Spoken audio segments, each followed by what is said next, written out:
तो नमस्कार बच्चों, आप सबका मेरे इस वीडियो में बहुत बहुत स्वागत है। अभी हम लोग अयाद संधि पढ़ रहे हैं। उस अयाद संधि में हम लोगों ने 4 उदाहरण भी देखे। हरये, विषणवे, नायका और पावका, ये 4 शब्दों की सिद्धि को हमने देखा। अब इसके आगे एक और सूत्र आता है वांतो ई प्रत्यय। वांतो ई प्रत्यय, इस सूत्र में देखिए जो वांता है ये प्रथमा विभक्त एक वचन में है। तो जो प्रथमा विभक्त एक वचन में होता है उसका अर्थ किया जाता है आदेश होता है। तो वांत आदेश होता है। ई प्रत्यय, ई प्रत्यय इसमें सप्तमी विभक्त एक वचन है। प्रत्यय का विशेषण है ई। कैसा प्रत्यय? जो सप्तमी विभक्त में होता है उसका अर्थ होता है परे होने पर। तो प्रत्यय मतलब प्रत्यय के परे होने पर। यह प्रत्यय कैसे होना चाहिए? यकार आदि, ऐसा प्रत्यय जिसके आदि में या विद्यमान हो। जैसे यम प्रत्यय होता है, यम प्रत्यय है, इसके आदि में या विद्यमान है। तो ई प्रत्यय का अर्थ हो गया यकार आदि प्रत्यय परे होने पर। अच्छा, वांत क्या है? वांत, वा जिसके अंत में है वह वांत है। जैसे आओ, आओ, ये वांत है। वांत का मतलब है जिसके अंत में वा वकार हो, उसको वांत कहते हैं। तो अयाद संधि के संदर्भ में 2 शब्द ऐसे हैं, आओ और आओ, जो कि वांत कहलाते हैं। तो वांतो ई प्रत्यय, इस सूत्र का पूरा अर्थ हो गया। तो इसका पूरा अर्थ हो जाएगा यकार आदि प्रत्यय परे होने पर ओ और औ के स्थान पर क्रमशः औ आओ आदेश होता है। इस सूत्र का पूरा अर्थ होगा वांत आदेश होता है यकार आदि प्रत्यय परे होने पर। अब इसके पहले हम लोग पिछले सूत्र से कुछ अर्थ को यहाँ पर अनुवृत्त करेंगे। तो ओ और औ के स्थान पर ये जो है हम पिछले सूत्र से लेते हैं। तो यकार आदि प्रत्यय परे होने पर ओ और औ के स्थान पर क्रमशः औ आओ आदेश होता है। आप देखे होंगे ये आदेश तो पहले भी होता रहा है एचो यवायावाह सूत्र में। तो इस सूत्र को देने का प्रयोजन क्या है?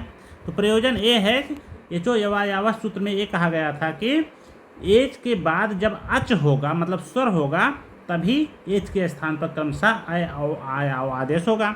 लेकिन यहाँ पर कह रहे हैं यकारादि प्रत्यय परे होने पर।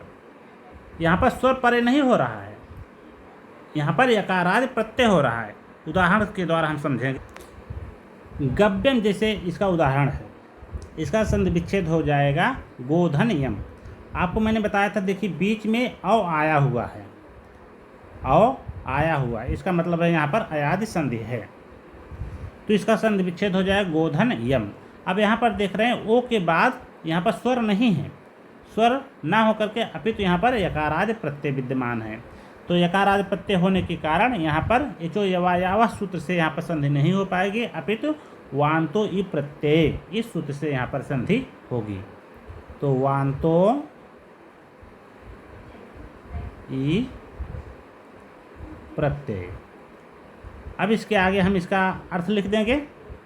इसका अर्थ क्या होता है? यकार आदि प्रत्यय परे होने पर ओ और औ के स्थान पर क्रमशः औ आओ आदेश होता है। इतना अर्थ लिखने के बाद हम इसके आगे लिखेंगे वांतो ई प्रत्यय, ब्रैकेट में इस सूत्र का अर्थ लिख देंगे। उसके आगे लिखेंगे सूत्र से तथा यथा संख्यम अनुदेशा समानाम, इस परिभाषा सूत्र की सहायता से ओ के स्थान पर क्रमशः औ वांत आदेश हो जाता है।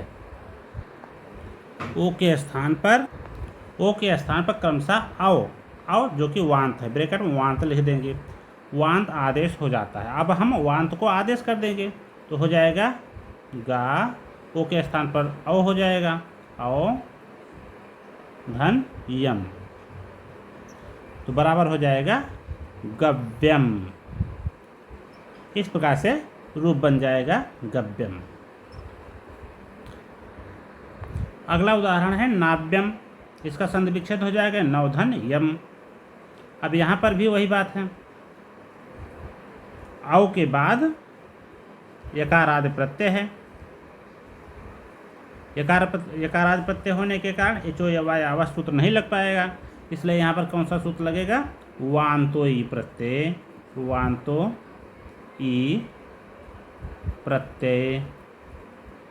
तो ये सूत्र क्या कहता है, यकारादि प्रत्यय परे होने पर ओ और औ के स्थान पर क्रमशः वांत आदेश हो जाता है।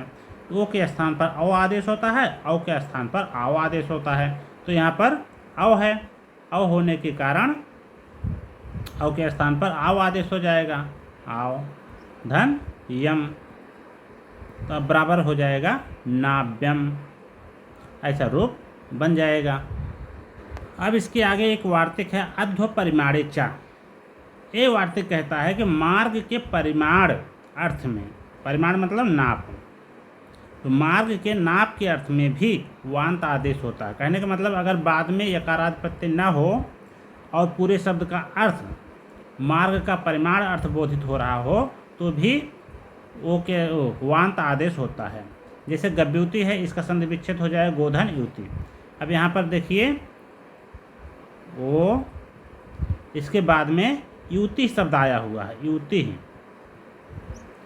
गव्युति शब्द मार्ग के परिमाण अर्थ में आता है।